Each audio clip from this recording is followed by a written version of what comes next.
बिस्मिल्लाहिर्रहमानिर्रहीम। Welcome students. आज का जो हमारा टॉपिक है वो है biology and the service of Mankind. इसमें हम बात करेंगे कि बायोलॉजी ने इंसानियत की खिदमत के लिए क्या रोल प्ले किया है। स्टार्ट करते हैं। बायोलॉजी का जो रोल है वो बहुत ज़्यादा है, लेकिन हम इसको तीन मेजर कैटेगरीज के अंदर डिवाइड करते हैं। सबसे पहला है कि खुराक की पैदावार को कैसे बढ़ाया गया, या इसके लिए क्या क्या तरीके, किन किन तरीक़ों से खुराक की जो पैदावार है उसको बढ़ाया जा सकता है। इसके अलावा मुख्तलिफ बीमारियों को कंट्रोल करने में क्या रोल प्ले किया, और साथ साथ कि आबादी के बढ़ने की वजह से जो पोल्यूशन में इजाफा हो रहा है, हमारा इन्वायरमेंट पोल्यूट हो रहा है, उसको प्रोटेक्ट करने में, उसको कंजर्व करने में बायोलॉजी ने क्या रोल प्ले किया है। इन तीन में से जो पहली दो कैटेगरीज हैं, यानी कि फूड और जो हेल्थ से रिलेटेड फील्ड है, इसमें बायोलॉजी का रोल बहुत ज़्यादा है। तो पहला पॉइंट है कि बायोलॉजी ने फूड प्रोडक्शन में इजाफा कैसे किया। फूड प्रोडक्शन में इजाफा इसलिए ज़रूरी है कि आपको पता है कि दुनिया की आबादी 2021 के मुताबिक 8 अरब तक पहुंच चुकी है, लेकिन हमारे जो रिसोर्सेज हैं वो बहुत कम हैं। तो बायोलॉजी ने इस बढ़ती हुई आबादी की जो फूड की डिमांड है उसको पूरा करने के लिए दो तरीके इंट्रोड्यूस करवाए हैं। एक कि जो पहले से वैरायटीज़ पौधों की हैं या जानवरों की हैं, पहले से मौजूद हैं, उनको भी इम्प्रूव किया है, और उसके साथ साथ जो नई वैरायटीज़ हैं जानवर और पौधों की, उनको इंट्रोड्यूस करवाया। कि जिसमें एक इम्पॉर्टेंट एग्जांपल है बीटी कॉटन की, कि ये कपास की ऐसी किस्म है जिस पे बीमारी का हमला बिल्कुल नहीं होता, इसको हम डिजीज़ रेजिस्टेंट बोलते हैं। तो ऐसी वैरायटी इंट्रोड्यूस करवाना कि जिससे जाहिर सी बात है कि जब उस पर बीमारी का अटैक कम होगा तो उसकी पैदावार में इजाफा होगा। इसी तरह से एनिमल्स की ऐसी वैरायटीज़ इंट्रोड्यूस करवाई जो ज़्यादा मिल्क प्रोड्यूस करती हैं और ज़्यादा जो है वो मीट प्रोड्यूस करती हैं। अब हम देखते हैं कि बायोलॉजी ने पहले से मौजूद वैरायटीज़ को कैसे जो है वो इम्प्रूव किया। उसमें सबसे मेन जो तरीका है यूज़ होता है वो है सिलेक्टिव ब्रीडिंग। सिलेक्टिव ब्रीडिंग क्या है कि कोई भी फ़र्ज़ करें कोई एक ऐसा पौधा है या कोई एक ऐसा जानवर है जिसमें हमारी पसंद की खसूसियात हैं। पसंद से मुराद कि एक प्लांट है जिसकी पैदावार ज़्यादा है, वीट की ऐसी एक क्रॉप है, या फिर ऐसा जानवर है जो ज़्यादा दूध या गोश्त प्रोड्यूस करता है, तो उसकी हम आगे नस्ल कशी करवाते हैं, उसका क्रॉस करवाते हैं दूसरे जानवरों के साथ। और इसमें जेनेटिक्स के बेसिक प्रिंसिपल यूज़ होते हैं। जेनेटिक्स क्या है, हम स्टडी करते हैं जेनेटिक्स के अंदर कि वालदैन से या पेरेंट से वो करेक्टरिस्टिक्स वालदैन वाली ऑस्प्रिंग के अंदर यानी कि औलाद के अंदर कैसे ट्रांसफ़र होती हैं। तो बिल्कुल इसी प्रिंसिपल को यूज़ करके सिलेक्टिव ब्रीडिंग करवाते हैं। तो जो अच्छे करैक्टर वाले प्लांट्स या जानवर हैं उनसे हम वही खसूसियात वाले आगे नए जानदार पैदा करवाते हैं। इसकी सबसे बड़ी एग्जांपल है कि ब्रेलर, जिसको आप वाइट मीट कहते हैं, ये पोल्ट्री ब्रीडर ने ऐसे ही प्रोड्यूस करवाई है। इसका क्या फ़ायदा है कि आपको जो गोश्त बहुत टाइम लगता था प्रोड्यूस करने में, बहुत महंगा होता था, वो आपको बहुत ही कम वक्त के अंदर और सस्ते दामों मिल जाता है। तो ये एक बहुत अच्छी एग्जांपल है सेलेक्टिव ब्रीडिंग की। इसके अलावा बायोलॉजी ने जेनेटिक इंजीनियरिंग को इस्तेमाल करके भी फूड में इजाफा किया है। जेनेटिक इंजीनियरिंग क्या होता है कि एक जानदार का डीएनए दूसरे जानदार के अंदर ट्रांसफ़र करना। जैसे कि आप 10th क्लास में भी पढ़ के आए हैं, इंसुलिन कैसे प्रोड्यूस करवाई जाती है कि इंसान का जो डीएनए है वो बैक्टीरिया के अंदर डाल दिया जाता है, और बैक्टीरिया के अंदर वो करैक्टर आ जाते हैं, वो इंसुलिन प्रोड्यूस करने लग जाते हैं। तो बिल्कुल सेम हम फूड प्रोडक्शन में इस टेक्निक को कैसे यूज़ कर सकते हैं कि जीन्स होता है कि डीएनए का कोई भी छोटा सा पार्ट, वो हम जो डिजीज़ रेजिस्टेंस वाले जीन्स हो, मतलब ऐसे जीन्स जो बीमारी के ख़िलाफ़ मुज़ामत रखते हैं, यानी कि बीमारी अटैक करे तो वो उसको अटैक नहीं करने देते, तो ऐसे जीन हम किसी क्रॉप के अंदर, किसी भी जानदार के अंदर लगा देते हैं, जिसकी वजह से उस पर बीमारियों का हमला कम होगा, बीमारियों का अटैक कम होगा, तो उसकी पैदावार में ऑटोमेटिकली इजाफा होगा। बीटी कॉटन इसकी सबसे बड़ी एग्जांपल है कि बैक्टीरिया से जीन लेके कपास में लगाए गए, तो उस कपास पे जो कीड़े मकोड़ों का जो अटैक था वो बहुत कम हो गया और उसकी पैदावार में इजाफा हो गया। तो इस तरह से भी फूड प्रोडक्शन में इजाफा हो गया। अब क्या होता है नेक्स्ट, हम जब एक जानदार का डीएनए दूसरे के अंदर चला जाता है तो ऐसे प्लांट को या ऐसे जानदार को हम ट्रांसजेनिक प्लांट बोलते हैं, जिसके अंदर दूसरे जानदार का डीएनए है।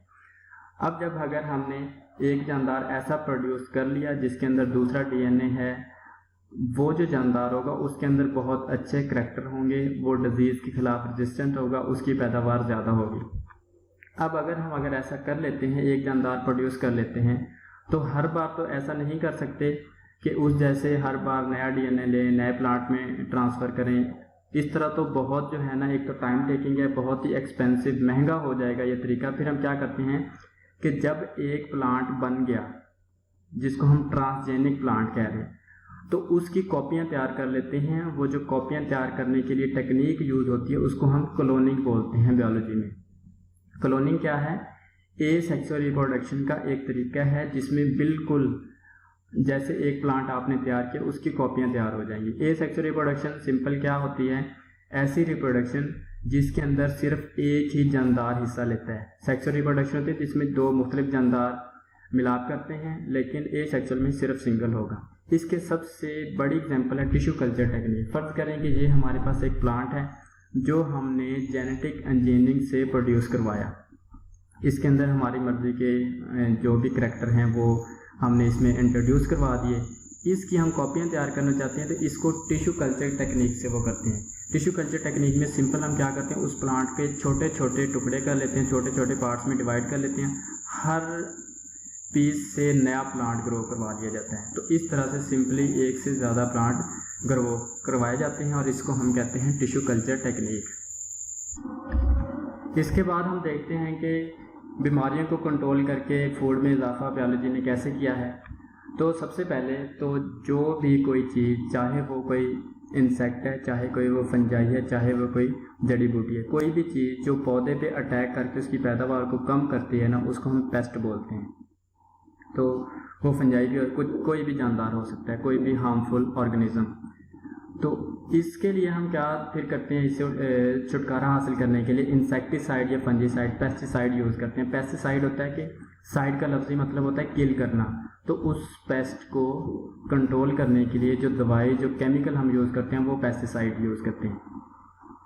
तो ये एक एग्जांपल है कि बाजरे के ऊपर कैसे या वीट के ऊपर कैसे फंजाई ने अटैक किया है और उसकी पैदावार को कम किया। इसी तरह से मुख्तलिफ हशरात हैं, वो पत्तों में सुराख, बोरर इनको बोलते हैं।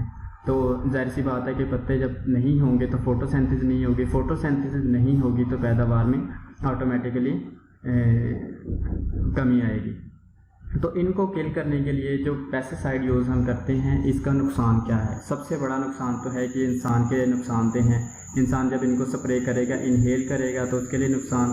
दूसरा, ये जो केमिकल्स हैं ये एनवायरनमेंट के अंदर कुछ वोलाटाइल होते हैं, एनवायरनमेंट को पोल्यूट करते हैं। इसके अलावा कुछ ज़मीन के नीचे जज़ब होकर पानी में चले जाते हैं, उसको भी पोल्यूट करती हैं। तो ये भी एक नुकसान है। तीसरा नुकसान इनका क्या है कि जो जिन इंसेक्ट्स के ऊपर आप इन फंजाई को, इस पेस्टिसाइड को या स्प्रे को बार बार इस्तेमाल करते हैं ना, उसके अंदर रेजिस्टेंस आ जाती है। रेजिस्टेंस का मतलब ये है कि अगर आप एक ही दवाई बार बार इस्तेमाल कर रहे हैं उन पे, तो वो उससे मरते नहीं हैं, तो इसको हम रेजिस्टेंस बोलते हैं। तो ये मुख्तलिफ नुकसान हैं जो हम केमिकल यूज़ करते हैं बीमारियों को कंट्रोल करने के लिए। तो इसका हल बायोलॉजी ने क्या निकाला है कि बायोलॉजी ने बायोलॉजिकल कंट्रोल इंट्रोड्यूस करवाया। बायोलॉजिकल कंट्रोल क्या होता है कि नुकसानदेह, यानी कि जो भी हम कह रहे हैं कि फंजाई है या कोई इंसेक्ट है, कोई भी हार्मफुल ऑर्गेनिज्म है, उसको कंट्रोल करने के लिए जानदारों का ही इस्तेमाल किया जाए तो उसको हम बायोलॉजिकल कंट्रोल बोलते हैं। इसकी सबसे सिंपल एग्जांपल है, आपकी बुक में दी हुई है कि एक एफिड है, ये ऊपर दिखाया हुआ है, ये अटैक करता है वालनट यानी कि अखरोट के ऊपर, उसकी पैदावार को कम कर देता है। अब इसको तेला भी बोलते हैं सिंपल लफ्ज़ में। अब ये जो वालनट की पैदावार को कम करता है, अगर हम इसके लिए पेस्टिसाइड यूज़ करेंगे, कोई केमिकल का स्प्रे करेंगे, तो वो जो स्प्रे है वो जो फ़ायदेमंद इंसेक्ट हैं उनको भी किल कर देगा। फ़ायदेमंद इंसेक्ट कौन से होते हैं? जो पोलिनेशन करवाते हैं, एक पौधे से पोलन ग्रेन लेके दूसरे पौधे के स्टिग्मा पर ट्रांसफ़र करते हैं, जैसे आप पोलिनेशन पढ़ चुके हैं, उसमें हेल्प करते हैं, तो वो भी मारे जाएंगे। तो इसके लिए एक वेस्प है जिसको आप भेड़ भी बोलते हैं, वो इस एफिड को ईट करती है। तो जैसे वो इसको खाएगी तो इससे क्या होगा, एक तो एफर्ट भी कंट्रोल हो जाएगा, दूसरा एनवायरनमेंट के अंदर कोई पोल्यूशन भी नहीं आएगी। तो इसको हम सिंपली कहते हैं बायोलॉजिकल कंट्रोल के नुकसानदेह जानदारों को दूसरे जानदारों से ख़त्म करना। इसी तरह से बहुत से बैक्टीरिया हैं जो बायोपेस्टिसाइड के तौर पे यूज़ हो रहे हैं। ये मैं पेस्टिसाइड पहले ही बता चुका हूँ कि कोई भी हार्मफुल ऑर्गेनिज्म है उसको पेस्ट बोलते हैं, उसको कंट्रोल करने के लिए जो चीज़ यूज़ होती है उसको पेस्टिसाइड बोलते हैं। अगर वो चीज़ जानदार है, मतलब एक जानदार को दूसरे से कंट्रोल करते, इसको हम बायोपेस्टिसाइड बोलते हैं। अब हम डिजीज़ को कंट्रोल करने की बात करें तो इसी से रिलेटेड एक इम्पॉर्टेंट टर्म है जो एग्ज़ाम में भी बार बार पूछी जाती है, इंटीग्रेटेड डिजीज़ मैनेजमेंट। इंटीग्रेटेड का लफ्ज़ी मतलब होता है कि मुख्तलिफ चीज़ों को आपस में जोड़ देना। तो इंटीग्रेटेड डिजीज़ मैनेजमेंट क्या होगा कि अगर आप किसी भी प्लांट या एनिमल की बीमारी को कंट्रोल करने के लिए मुख्तलिफ तरीके यूज़ करते हैं और उनको at a time same time पे यूज़ करते हैं, इसको कहते हैं इंटीग्रेटेड, कि मुख्तलिफ चीज़ों को एट द सेम टाइम आप यूज़ कर रहे हैं। इस जो तरीक़ाकार को, इस अप्रोच को हम बोलते हैं इंटीग्रेटेड डिजीज़ मैनेजमेंट। इसको एक एग्जांपल से हम समझते हैं कि फ़र्ज़ करो एक क्रॉप पे, किसी फसल पे कोई बीमारी अटैक कर रही है, तो उसके लिए हम मुख्तलिफ तरीके यूज़ करते हैं। पहले ज़मीन को तैयार करेंगे, उसमें से उसकी गोडी करेंगे, तो एक तो ये तरीका, इसको कल्चरल तरीका बोलते हैं। इसके अलावा जब हम उसके अंदर कोई फसल लगाएंगे तो उसके अंदर वो बीज लगाएंगे, वो फसल लगाएंगे जिसके अंदर रेजिस्टेंस हो, यानी कि जैसे हमने बीटी कॉटन की बात की थी, ऐसा बीज इस्तेमाल करेंगे, ये एक अलग तरीका है। इसी तरह से अगर एक फसल पे हर साल बीमारी अटैक कर रही है तो इसका तरीका ये होता है कि अगर एक साल आपने एक फसल ग्रो करवाई है तो अगले साल वही फसल ग्रो ना करवाएं बल्कि चेंज करें। इसको क्रॉप रोटेशन भी बोलते हैं। तो ये एक अलग तरीका है बीमारी को कंट्रोल करने का। एक तरीका है जो हम स्प्रे करते हैं, जिसको केमिकल मेथड भी बोलते हैं।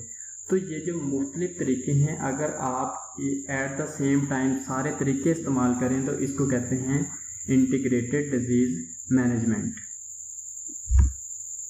इसके अलावा बायोलॉजी ने एक टेक्निक और इंट्रोड्यूस करवाई है जिसको कहते हैं हाइड्रोपोनिक कल्चर टेक्निक। बहुत ही रिपीटेडली पूछा जाने वाला क्वेश्चन है, नाम से जाहिर है कि हाइड्रोपोनिक कल्चर टेक्निक, पौधों को सिर्फ पानी के अंदर ग्रो करवाना, हाइड्रोपोनिक कल्चर टेक्निक। अब देखते हैं हम कि इसकी ज़रूरत क्या है, इसका फ़ायदा क्या है। आमतौर पे क्या होता है कि पौधों को अगर सॉइल के अंदर ग्रो करवाया जाता है तो सॉइल जो है वो एक कम्प्लेक्स मीडियम है। कम्प्लेक्स मतलब उसके अंदर हर चीज़ है, हमें नहीं पता कि उसके अंदर कौन कौन से केमिकल हैं, कौन कौन से एलिमेंट्स हैं, तो उसके अंदर तो सारी चीज़ें मौजूद हैं।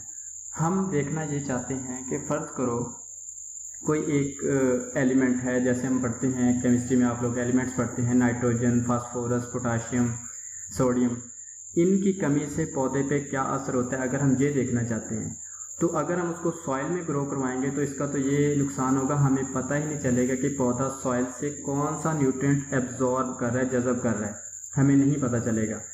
लेकिन अगर हम उसको वाटर के अंदर ग्रो करवाएंगे और बारी बारी मुख्तलिफ न्यूट्रिएंट्स दे के चेक करेंगे, पहले उसके अंदर सोडियम डाल देंगे, चेक करेंगे कि सोडियम से पौधे की सेहत पे क्या असर पड़ा है। जैसे हम कहते हैं कि मैग्नीशियम की कमी की वजह से पौधे का जो रंग है वो येलो हो जाता है। ये हमें कैसे पता चला?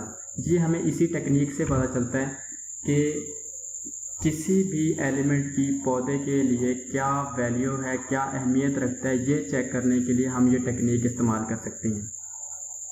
और ये सबसे बड़ा फ़ायदा इसका, ये डेफिनेशन यहाँ पे दी हुई है, आप देख भी सकते हैं कि एरेटेड वाटर के अंदर पौधों को ग्रो करवाना हाइड्रोपोनिक कल्चर टेक्निक कहलाता है। वैसे आमतौर पे ये यूज़ नहीं की जा सकती क्योंकि जो ये इसको जो है वो सिर्फ लेबॉर्ट्री के अंदर जैसे साइंटिस्ट हजरात वो यूज़ करते हैं इसको, ये चेक करने के लिए कि कौन सा एलिमेंट क्या रोल प्ले करता है प्लांट की ग्रोथ के अंदर।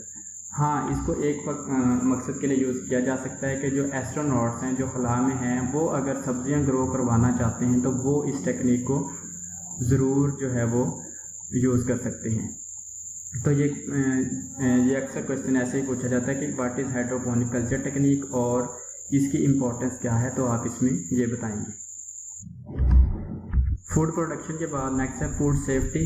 ये भी बहुत ज़रूरी है कि बायोलॉजी ना सिर्फ हमें ये बताती है कि ज़्यादा फूड आपने कैसे प्रोड्यूस करनी है, बल्कि उस फूड को ज़्यादा टाइम तक आप बगैर ख़राब हुए कैसे स्टोर कर सकते हैं, या आप कोई भी चीज़ जैसे हम मुख्तलिफ आइसक्रीम के फ्लेवर हैं, चॉकलेट्स हैं, वो एक कंट्री से दूसरे कंट्री में ट्रांसफ़र होते हैं, तो इतना टाइम वो बगैर ख़राब हुए कैसे ट्रांसपोर्ट किए जा सकते हैं। तो इसके जो मुख्तलिफ मेथड्स हैं वो भी बायोलॉजी हमें बताती है। इसके लिए सबसे इम्पॉर्टेंट टेक्निक जो यूज़ होती है वो है पास्चराइजेशन, जो कि एक साइंटिस्ट, फ्रांस का एक साइंसदान था लुई पास्चर, उसके नाम पे रखी गई है। इसमें सिंपली किया क्या जाता है कि जो भी डेयरी प्रोडक्ट्स हैं, मतलब दूध या दूध से बनने वाली कोई भी जो भी प्रोडक्ट्स हैं, उनको सेफली आप कैसे स्टोर कर सकते हैं या कैसे ट्रांसपोर्ट कर सकते हैं। तो इसमें सिंपली क्या करते हैं कि उस चीज़ को इस लिमिट तक बॉयल किया जाता है कि उसके अंदर जितने भी जर्म्स हैं वो ख़त्म हो जाएं। बॉयल करने के बाद उनको सील पैक कर दिया जाता है ताकि बाहर से कोई भी बैक्टीरिया या फंजाई इसके अंदर दाखिल ना हो। तो इसके बाद आप इसको जितनी देर चाहें स्टोर कर सकते हैं। तो आज का टॉपिक है जहाँ पे एंड होता है। नेक्स्ट क्लास के अंदर हम इंशाल्लाह डिस्कस करेंगे कि बायोलॉजी डिजीज़ को कंट्रोल करने में कैसे हेल्प करती है, मुख्तलिफ बीमारियों को कंट्रोल करने में कैसे हेल्प करती है। इस टॉपिक में से जो पिछले बोर्ड के अंदर क्वेश्चन आ चुके हैं, जो मोस्ट इंपॉर्टेंट क्वेश्चन हैं वो ये हैं कि what is hydroponic culture technique और इसकी एप्लीकेशन लिखें। सेकंड है what is meant by IDM या इंटीग्रेटेड डिजीज़ मैनेजमेंट। इसके अलावा है बायोलॉजिकल कंट्रोल क्या है, इसकी एग्जाम्पल क्या है। ये सारी चीज़ें मैं बता चुका हूँ। एंड पे है पास्चराइजेशन की टेक्निक क्या है और इसका क्या फ़ायदा है। आई होप कि आप लोगों को समझ आ गया होगा, लेकिन फिर भी अगर कोई क्वेश्चन है तो आप लोग पूछ सकते हैं। Thank you very much.